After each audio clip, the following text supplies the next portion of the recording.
Hey everybody, welcome to the second edition of the Ronline Report. This show is going to have a different name every week because you guys are never happy with any of the names I come up with, so I'll just try to keep making you happy. Our guest this week is the Boston Mass, Jose Raymond. Yeah, baby. Very happy to have you as my second guest. Thanks for having me. Would have had you the first one, but we had the whole Sean and Dallas thing to get through first, of course. But Yeah, I'm glad that's over. yeah, thank God. So let's start. The Arnold Classic just happened a couple weeks back. I guess it's been about 3 weeks now.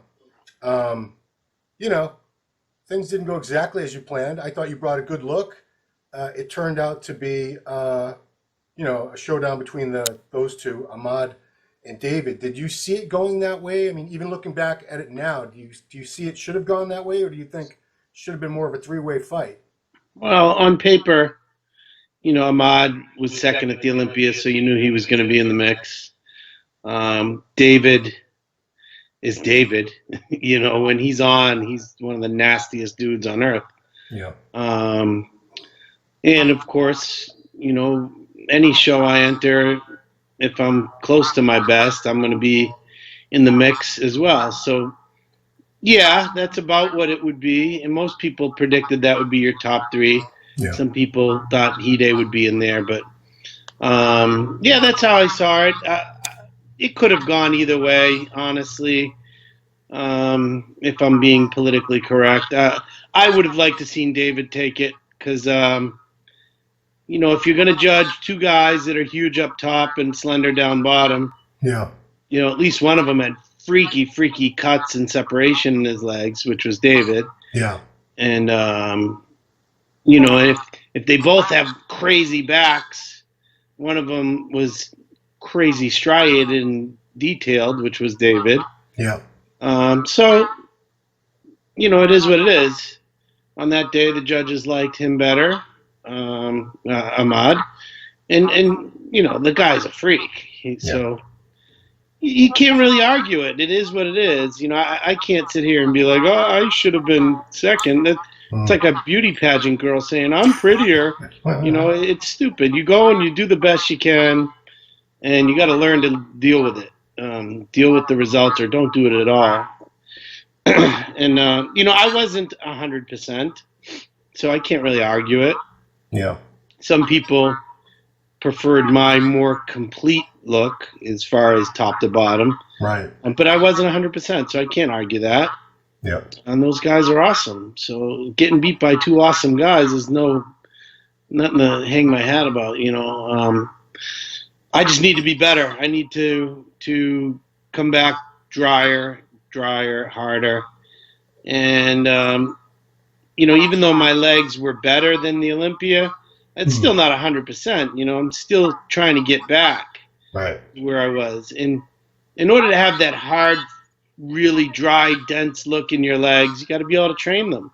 Right. You got to be able to train them in a way that I always used to train, which is hard, heavy, lots of reps.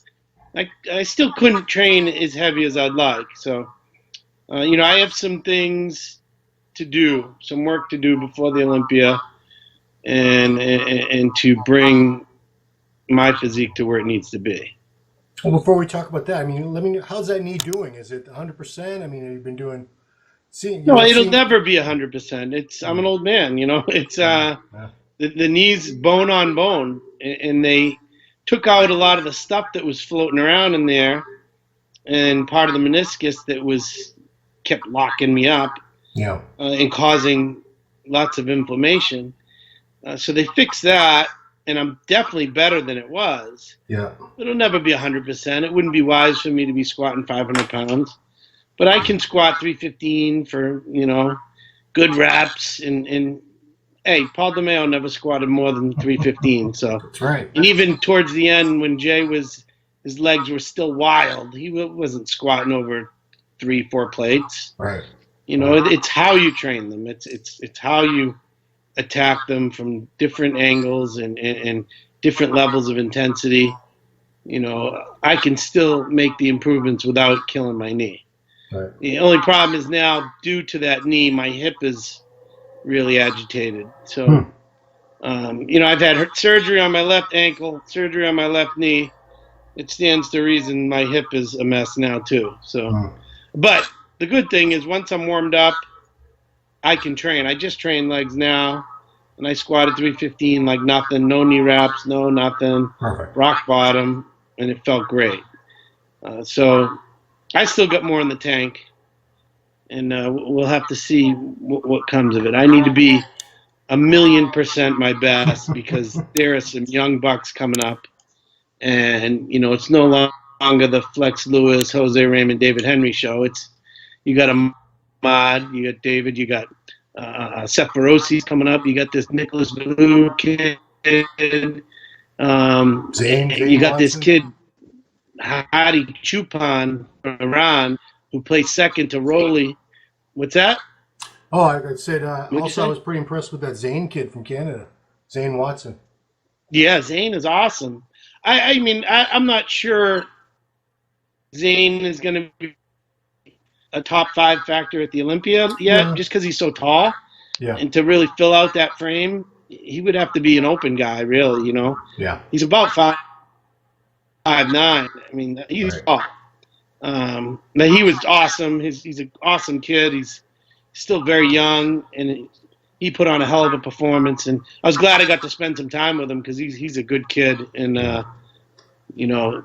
I look forward to seeing what he's got. But back to what I was saying, there's a guy from Iran who plays second to Rolly at the Shuru Classic.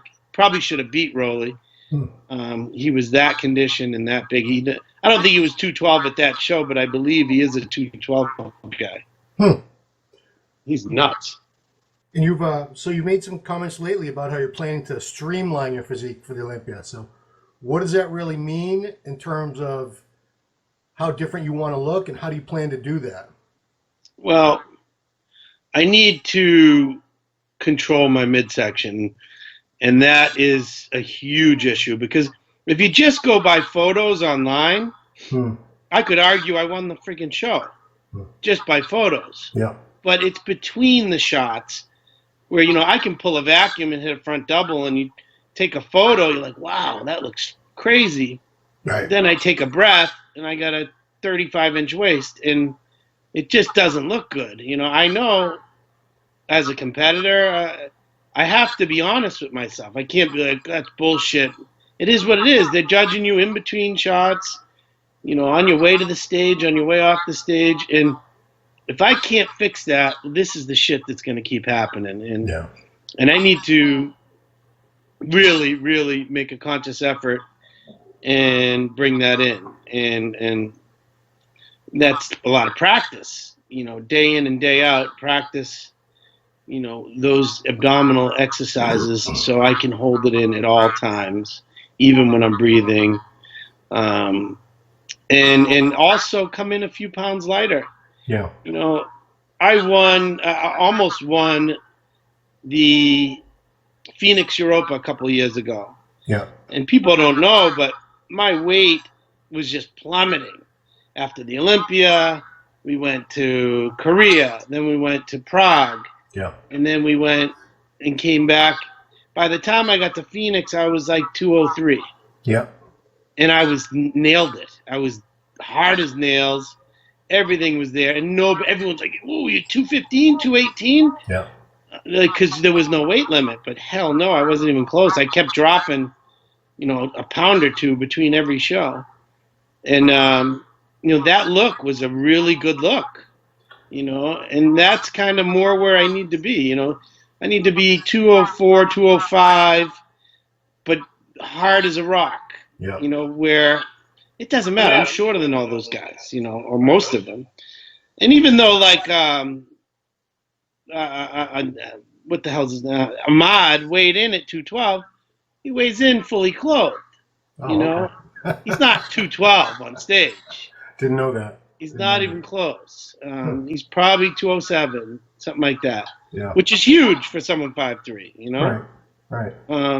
So point being, I need to come in a little lighter, and I'll look bigger. My taper will be better. Not too small because then I have less of taper. Right. But I mostly I need to control that midsection and hold it at all times, or I'm going to be screwed. I can't recall whether it was you won the New York Pro twice. I can't remember if it was the first or the second time. You were right at 205, and I think that was, if not your best look, it's right up there with whatever your best look was. That's just probably the perfect weight for you, somewhere around there. Because it's just hard as nails. Everything's tight. Yeah, and I was big and full.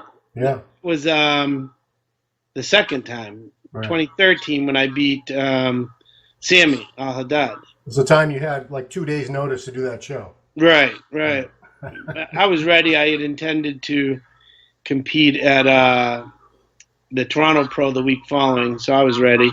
Yeah. I think I was 207 on stage. I might have weighed in at 209, but I was, probably 207, 206, somewhere in there. That was a good look. Yeah. But, I can't turn back time. Right. It's not like I'm going to try to match any certain look, but I put on some tissue since then. So 206 will be more muscular than I was 4 years ago, Yeah. So I'm not looking for any particular number, but I'm looking to be a few pounds lighter and tighter, thinner skin, all the above. Okay. Let's talk a little bit about personal life. You got married last summer. Was it August, right? August? No, June. It's almost 10 months. Wow. I was going to, okay, so you're coming up on your first anniversary in a couple months. Yeah. And you just told me before we started, you guys just bought a house? Yeah, we just bought a house in Peabody. Okay. So we're going through all that stuff right now. The, the home inspection and negotiating and this and that. It needs a lot of work, but we found a good deal. Actually paying less for this house than I did for my first home 14 years ago. Wow. That is a good deal. So it's a crazy market, but, it's exciting. We're moving forward in life. Hopefully have a kid soon. And I was going to ask. I didn't want to, be too prying, but yeah. Yeah. We're trying. That's the next thing, man. That's the progression. That's the direction that I want to go. I can't be bodybuilder forever. I need to, move forward if I want to have a kid. Sure. And okay, business-wise, you've been with BPI now for about 3 years so far? Yeah, this is my third year. And that shirt you got on, Iron Essentials. What's your involvement with that company? So my good friend, I grew up with, Mark Kinney. He started this company a few years ago, and at the time I was, with a different company, and I didn't want to mix friends with business, and then he split from some partners he was with and took it on himself, and that's when we discussed bringing me on, to help bring his company to a larger audience, because he was just doing local shows and stuff like that, and he wasn't really getting much out there. So I agreed to take on a bigger role. I'm not just an ambassador for them. I'll be making other decisions as well, with design and just have a little more input, as well as, like I said, a farther reach. I've already got it into a few retail stores, and because I know a lot more people in the industry than obviously Mark does. So it's a good fit so far. We're growing. We sold a lot of stuff this weekend at the Powerhouse Classic in Connecticut. Oh, that's right. And it was a very small turnout. We did very good, so things are moving in the right direction there. Okay. I saw some pictures online from that show. You guest posed along with Henry. It looked like you guys are both still in great shape. Yeah. We, I kept doing cardio and staying on top of my diet. We were both around 220. And David's just a freak. Jesus, his condition, he had shorts on. Like, we're both weird. I still have striated glutes, but I have fat around my midsection. Yeah. Where he holds it in his ass. Yeah. And like nowhere else. So he still looked like a maniac. and he was swole. So we had a lot of fun. You know, I went out, did mine, then he did his, and then we came out together. We had a lot of fun. We had a great weekend. We trained together. We went out to dinner and had a few drinks. His wife and my wife get along really well, so we had a great time.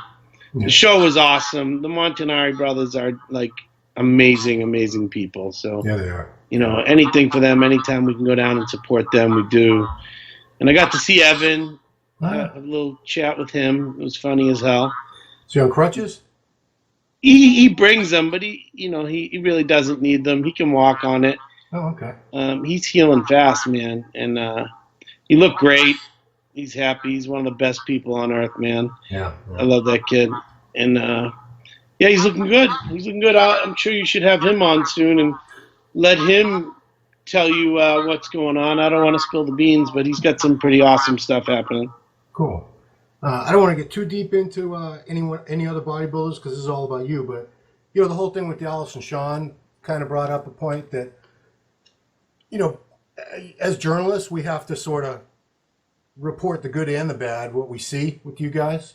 And you've had your share of praise, and you've also had your share of critiques over the years.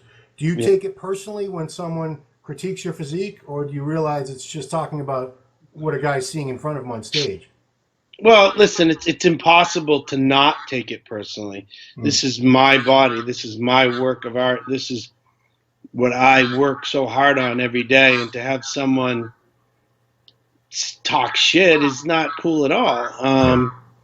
And let's cut to the chase. Like, I've had my run-ins with Sean, and he's one of the greatest bodybuilders of all time.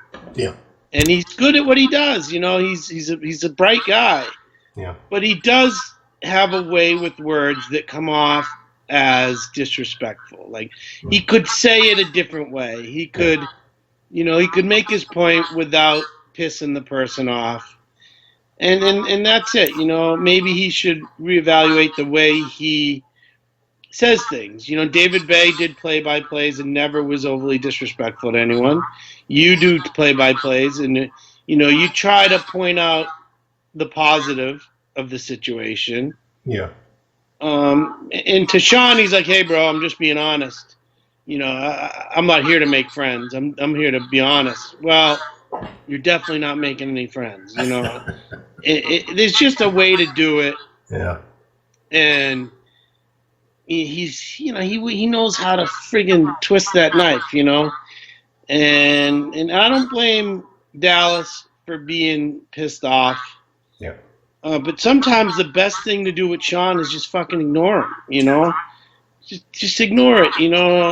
He's Dallas is bigger than that. He's gonna be better than that. He's gonna blow by this, and it'll be all a distant memory.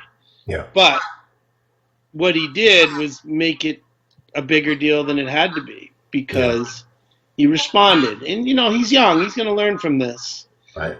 And he probably won't do it in the future. He'd be like, what the hell does Sean Ray's opinion matter? I'll come back better. That's all. Or anybody, really. I've taken a lot of what Sean says. He's pissed me off. But at the same time, he's kind of right in a lot of the things. Yeah. When he gets disrespectful and saying unnecessary shit like he killed Nasser, he did, that kind of shit's uncalled for, because he don't know. He doesn't know. Yeah. And he can say all he wants, this person worked with this person, and then look at what happened, but nobody knows. Nobody knows at all. You don't know if that guy had a prescription drug problem. Had nothing to do with steroids. Nobody knows. So had nothing to do with diuretics. We don't know. So to say it is kind of arrogant almost, like the all-knowing Sean Ray. You shouldn't say that, because it's just not cool. I don't know. But at the same time, I respect Sean's balls to do what he's doing. He's kind of like a older version of what's that kid's name? Boston. Oh, yeah, Boston. He likes shock factor. He likes attention. He likes people paying attention to him. So I guess he's getting his way. Yeah. But I'd like to see it all blow over. I'd like to see Dallas come back and kick some ass. Yeah. Rest. He had a lot of stress on him because, Redcon's putting him out there like he's the next coming, and which he is or could be. Yeah. But there's a lot of pressure. There's a lot of pressure, and he needs to deal with it a little bit better, kind of disappear for a little while. And that's the thing with social media obligations. You have to be out there. I wish he could just disappear for a while and chill out and let his body rest and come back better. That's all. Now, do you think it's been easier for you to deal with similar things because, you had a very long amateur career. You turned pro, you were older, more mature than a lot of these younger guys. And, you were already kind of used to the game and used to criticism and the way everything goes. So, I've never seen you really erupt on Facebook or Instagram or anything over critiques or anything. Because do you think that's why? Age plays a role in it for sure. Dallas is second place at the Arnold. Yeah. At the age I was when I won my first USA as a lightweight. Right. So it's not even a comparable situation. But also, I was never expected to do much, Dallas is in a different situation. So anything I did, winning the Arnold was like huge. Winning New York pros, beating David Henry, beating Flex Lewis, beating Sammy Al-Haddad, beating all these guys, best in the world. Yeah. That is just huge. I was never expected to do that. Most people don't even like my physique, They're like, oh, you're just a blocky little, powerlifting looking kind of guy. But you know what? I've had a damn great career for being a little blocky shit. So say what you want. I've outdone what most people thought I could. Absolutely. So I didn't get as much shit as a Dallas would. I get my fair share of shit with people just trolling haters that like to talk shit to me, but whatever. I got other shit to worry about.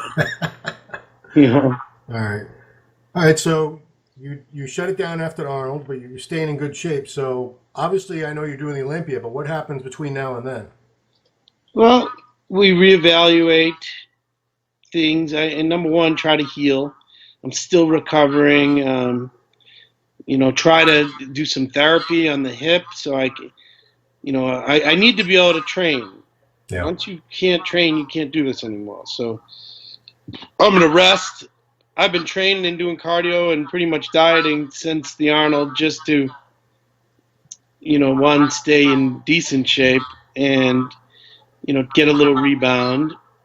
And I'm going to Aruba on Sunday. Okay. My wife and I are going away and going to just chill. Nice. But that'll be a full week of nothing and enjoying the sun and food and drinks. And a good week off is good for me. I rarely do that. So I'll be re-energized and, I'll come home and start working on the house and start training and get back into a rhythm. And shit, by mid-May, I'll be planning the prep. Yeah. By June 1st, I'll be 100% on, ready for the Olympia.